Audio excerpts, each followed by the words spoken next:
friends, welcome back to my channel. Welcome back to Vlogtober. I am having so much fun uploading a video every single day this month. So if you want to follow along and you're not subscribed, please subscribe. Thank you so much for being here. I want to give you a bit of a life update with where we are at with our house situation. If you have followed this channel for a little while, you may or may not know that David and I and our 5 children are trying to purchase our first home, and I'll give you a little bit of background on that in just a minute. We moved from Penrith, from Western Sydney to Canberra almost 2 years ago. It'll be 2 years in January. So where are we? We're October. So yeah, getting close to 2 years. And we have been renting the house we are in ever since we got here. We're in a very fortunate situation where we know the landlords here. They've been very kind. We haven't, had any fear of being kicked out or anything like that. The renting in Canberra is through the roof. It is absolutely so expensive because so many government workers and contract workers come to Canberra for a short stay and then they leave. And so the rental market here is just unbelievable, and you are better off owning your own home. You are better off paying a mortgage because the difference in a mortgage payment to a rent payment is pretty much on par, if not maybe even sometimes cheaper, the mortgage. So we have been renting and we are quite, I'm not going to use the word desperate, but we're very motivated to get into a home. Excuse me, I'm talking too fast.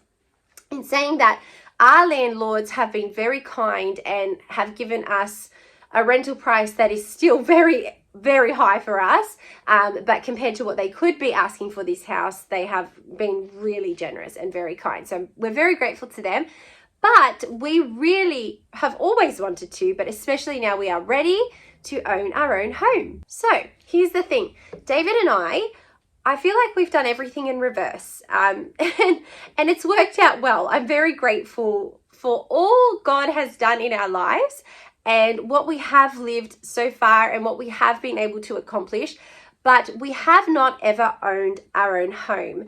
It's always been a dream of ours, but between having 5 children, David studying at university for 5 years, all sorts of different things happening throughout our life, it just was never an option. And the more children we had, the more difficult it became to get a home loan, because if you know anything about loans, you will know that based on the number of dependents that you have, the higher they put everything as more expensive, which I understand, it's true.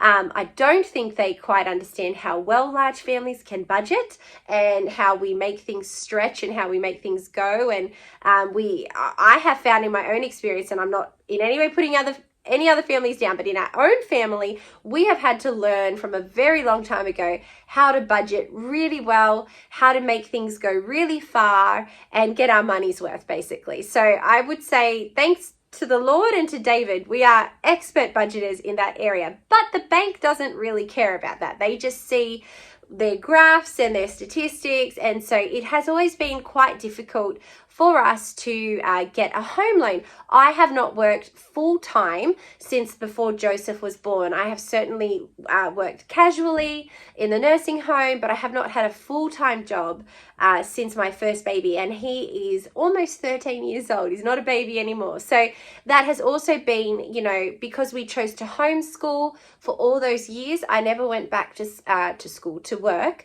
full-time. And so again, we've had one income, lots of kids, with a husband studying full-time at the same time. And so anyway, I'm just trying to give you that little bit of background. But here we are. We are in Canberra now. I'm still not in a full-time job, but my husband is, he has 2 jobs. His full-time role is he is a minister. And that's not, the highest pay.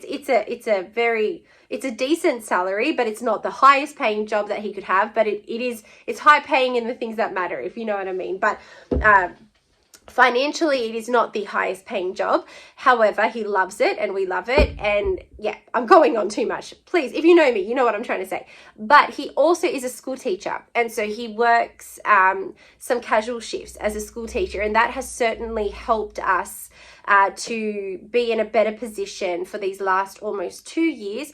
Also, when, well, long before we moved to Canberra, we were debt-free. We have been a debt-free family for, how old is Lillian? Lillian is 7.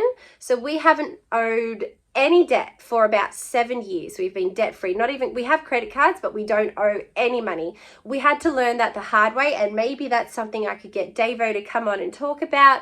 But again, this is why we became expert budgeters, because we did come from a bit of a trickier situation. We had to work through a lot of stuff. And so now we have lived debt-free for a long time. We've been saving for quite a while, and we actually have a pretty decent sized deposit, which is so exciting. In saying that though, because we still have our 5 children, the bank doesn't really care about our deposit size. They take into account our expenses and, you know, what they think we're going to be spending, even though that's not true. And so we have been given an amount that we can borrow, but it is certainly not the amount that we would like to borrow. We would like to be able to have a higher home loan, but we have gone through now, this will be our 3rd broker, and we seem to just keep landing around about that same spot. This 3rd broker actually has managed to get us a little bit higher, which is fantastic. But unless I go back to work full-time and, you know, work for a whole 12 months full-time, and then we go again, even then with our 5 kids, we would get up a bit, but I don't know how much higher we would actually get. So we have talked to a lot of people. We've done a lot of research. We've been looking at the market for over a year now, and we really feel like this is our time to just jump in. We just need to jump in, as crazy as that sounds. And it may not be the home of our dreams. It certainly may not be our forever home, but we need to get into the market. We are now, you know, I'm in my later 30s. My husband just turned 40, and we have our 5 children, and we want to get into the market, because if we can get in, then we can start to, you know, build into that market. And possibly in a few years from now, when we, you know, our income is a little higher and we actually we've been owning property, which by the way is not that much different from a rental payment anyway, here in Canberra, the bank may smile on us a little better, if you know what I mean. And so we feel like this next move for us is going to be a stepping stone step, but we need to be very brave. Now, in saying that, rental costs in Canberra, as I said, are insane, but so are housing costs. Sydney and Canberra would be pretty much on par. I'm not sure which one is higher, and if they are, it would just be like this, like there is no difference. Housing is also through the roof. Everything is so expensive here in Canberra, and so depending on where we want to live is going to depend on what we can actually buy. And David and I have I have lost count of the amount of inspections we have gone to, not necessarily to be in the running to buy those places, but to educate ourselves to see, okay, could we do this? Could we live here? And, you know, it's been a roller coaster. Let me tell you, it's been an emotional roller coaster as well. Like, it's been a great lesson in contentment of, oh, I want this now, but I can't have this now. I need to work up to it, you know. And so this has been quite the emotional roller coaster, but pretty much if we want to live here in the heart of Canberra where we are living, we are looking at like a maximum 3-bedroom property. And that could be a 3-bedroom townhouse. That could be a 3-bedroom unit, possibly. Or it could be a 3-bedroom house that is in need of a lot of repair, if you know what I mean. And Dave and I live such busy lives that repairing a whole house, I mean, I love watching renovation shows. I think people who do it are incredible, but we don't have that sort of time or skill to be doing that. And so that's sort of like buying a house that needs to be flipped is sort of at the bottom of our list. Although we know investment wise we would make a lot of money, we simply just don't have the time or the means to do it. And so that's in the back of our mind, but it's not really something we're considering unless it like literally just fell into our laps and we're like, yeah, we've got to take that opportunity. So at this point, we are considering either townhouses or units. And then the other option, which I actually feel like really excited at the thought of this, but not many other people in my family seem to be too keen. Oh, one or two of my kids is into this thought, is we could move closer to the country. So Canberra is located in the capital region, and so there are country towns like Gunning and Yass and Queanbeyan, and there's a few. These are back in New South Wales, but they're all around the border of Canberra, and you can get decent houses for a much lower cost. However, that would mean traveling in 30 to 40 minutes to be back here in Canberra. Now, coming from Western Sydney, 30 to 40 minutes is nothing. We could do that so easily. But here in Canberra, especially because we have the church here that we're ministering to, in Canberran terms, if you have to travel any further than say 15 minutes, you're really pushing it. And so we want to just pray through that, weigh that up a little bit. Is that a wise move for us? Because it would mean travel back and forth. I'm quite open to the idea. Dave's not totally closed against it, but he would prefer to be here in Canberra. But in saying that, there is one property that I want to go see out in the country. It looks so adorable on the phone. It's a little cottage. It's gorgeous. It's on a good block of land. It's got the original like stove, how do you say, stone stove? Like it's not functioning anymore, but they've left it in the kitchen because it's so pretty. Original fireplaces. It needs some work, but it doesn't need like a whole gut job. You know what I mean? It's just it's a pretty, it's like a little cottage or a little ranch house or something like that. So my issue is I can just go somewhere in my head and live there already. Dave is a lot more practical. He's like, it's a bit of a distance. We have to inspect it. We have to, inspect it for everything else. And so anyway, he's the practical one. I need him in my life. But so those are sort of our options. Living out in the country with a better sort of house and land situation. And also, interesting fact, in New South Wales, if you buy your land, you own your land. In I almost said the Northern Territory. In the Australian Capital Territory, you don't own your land. You have a 99-year lease on your land. So still obviously living in it and selling it, you get all the profit, but at the end of its lease, like if it belongs to your family, you have to sign the lease again. You don't have to buy the land all over again, but it's like the Commonwealth can acquire it if they want, and they pay you out, but it's forcible, like you wouldn't have a say. Now this is 99 years from now. It wouldn't personally affect me. However, I'm always thinking of my descendants because I believe we've got plenty coming. And so I'm like, well, would I be putting them in a tough situation? I don't know. I'm going on a tangent, but that's just an interesting fact. You lease the land here. You own the house. You have a 99-year lease on the land. So I don't know. This is just where we are at. So we have not purchased anything yet. We are at the very, very final stages of signing things to get our approval from the bank, and we will be good to go.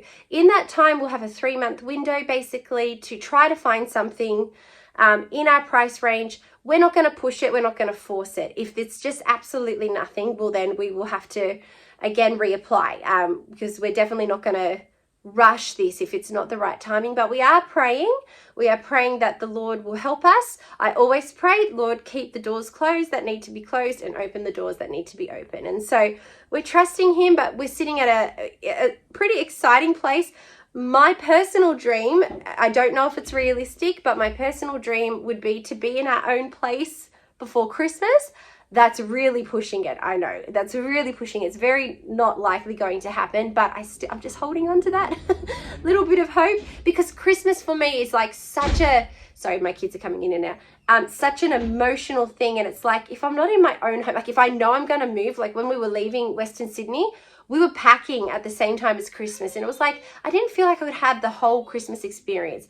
I think Michaela's calling me. Hang on 1 second. Anyway, so that is basically the update. When I tell people that we are actually considering moving into a 2-bedroom place for a while, I do get some bewildered looks, which I understand because we are 7 people.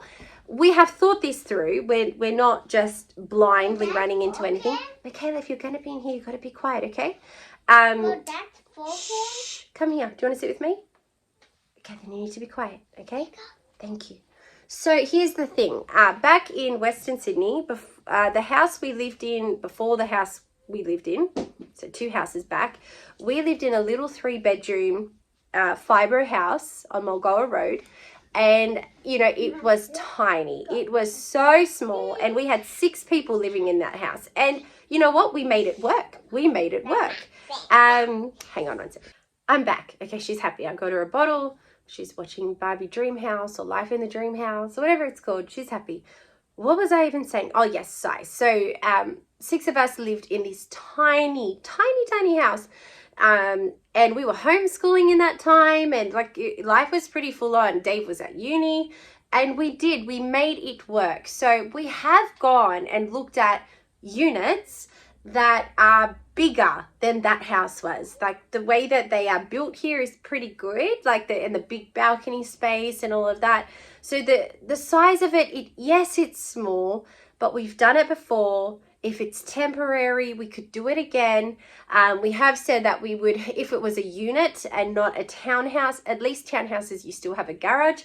If it was a unit, we would probably have to consider renting out a storage unit as well, just to put all of our stuff in, because we don't want to get rid of like absolutely everything. Either way, we need to significantly downsize. We also have to think about our future with our dog, who we love very, very much. We will do our utmost, our absolute utmost to be able to bring him with us wherever we go. By law in Canberra, they're very animal friendly here. By law in Canberra, you are allowed to have your dog with you anywhere you live, including units and townhouses and all of that. Certainly we've seen dogs as we've been inspecting units. The only thing for us is that Pablo is as much of a sook as he is, and he loves to be inside. He is quite dog aggressive, which is a real issue, and so living in close confinement with other people and their dogs could be a bit of an issue. So if and when, and that's a really big if, because we're also trying to steer away from the unit idea. If we considered that, if we had to do that, then we would look to rehome him to a good home. That would be our absolute last resort, though. That's not what we're trying to do. It's just in the back of our mind. So we would much prefer to be able to bring him with us wherever we go. Townhouse would be fine, I believe, because he'll still have access to his outdoors and he'll just have to have a lot of exercise. But as I said, he's a big sook and he spends most of his daytime sleeping. He just sleeps and snores all day. So he would be fine to live in a townhouse with us. As long as he has us, he's happy. So that's sort of where we're sitting at with that. It's not something I like to talk about. I don't like to talk to the kids about it too much because it would be really upsetting. But at the same time, we have to think about the future and what's best for everybody in the long run. And so if it meant rehoming him to a good home, a good family where he'd be happy, that would be something we could consider possibly. But I don't like to think about it too much. That's what I'm saying. So we're looking. I'm sorry to update you basically with what I was updating you about last time, except that I can be very specific in telling you it looks as though unless we move to the country, we will be again significantly downsizing. When we do move, I mean, anybody who moves house declutters. That's part of the process. When we moved to Canberra, we didn't have a lot of time to pack. That is a long story in itself as well. But there was, it was just when lockdowns were lifting and different rules were happening, and Dave had a placement that he had to finish in New South Wales, and as soon as this home was available, we had to time everything. So we packed our entire family of 7 in 2 weeks, maybe less than 2 weeks, and we were here in that time. So there wasn't a lot of time to declutter and go through absolutely everything. We did chuck out a lot of stuff, and oh my gosh, I'm so sad because some of the stuff that I chucked out in a hurry, I deeply regret throwing that out. Sometimes I just want to cry when I think about the things I don't have anymore. Not because I love things, but because they're just so sentimental, like some of the kids' baby things. I just wasn't thinking things through, and I so badly wish I had held on to them. So this time around, I would like to give myself a lot of time, which I know that probably means it won't be before Christmas, but I would like to give myself a lot of time to, like, with a fine-tooth comb, go through every space of the house and really meticulously and really think things through very well. I want to think things through very well, and I want to make sure either we're keeping things, we're giving things away, we're throwing things away, or possibly we're storing things if we are significantly downsizing. So that's where we are at. We could have another update in October. We could have another update in Vlogtober. So I will let you know. If we do manage to get to any inspections this month, I would love to take you along as well so you can see some of the things we're looking at. But that's where we are at. You know, some people, like I was saying, have a real, I guess there's a bit of a stigma, like living. My brain thinks faster than my words can come out. So my apologies. But there is a bit of a stigma, you know, with a large family living in a small space. But you know what? We just have to be comfortable with who we are and what we need to do. We are on our own journey. I don't regret for a second the order of things that we have done. I'm so grateful. I'm so grateful that, you know, at our age, we have 5 blessings from God. 2 of them are approaching those teen years. I'm glad we had our kids young. And I'm glad that we stretched that out and we've still got some really young ones as well. I don't regret any of that. I certainly don't regret being home with my children for the past 13 years. I would, that for me has just been priceless, and I would never trade that in or replace that. And that has had a direct impact on whether we would be homeowners sooner or later, or how much money we would have for a home loan. But I don't regret it. I do not regret it. Dave and I firmly stand by our decisions, and we're grateful. We are grateful for the life that we have lived so far. We're okay with the fact that we're entering the market at this age. It's fine. We're just so grateful to have the chance to try to enter it. And if we have to start small and tiny and not in our dream home, if we have to take a stepping stone, we might even need to take another stepping stone after that one before we finally sort of land where we want to be. Well, that's fine. I think our dream house, I'll have to talk about in another video, is in my mind, and it could be 1 step away or it might be 2 steps away. We'll see, but it's probably not what you're thinking. Our dream house is probably not what you're thinking. Anyway, thank you so much for listening to this update. If you have any questions or suggestions or kind comments, I would love to hear them. I've been getting a few nasty ones lately. So if you have kind comments to leave, I would love to hear from you. Thank you so much for being here, and I will see you with another video tomorrow. Take care. Bye.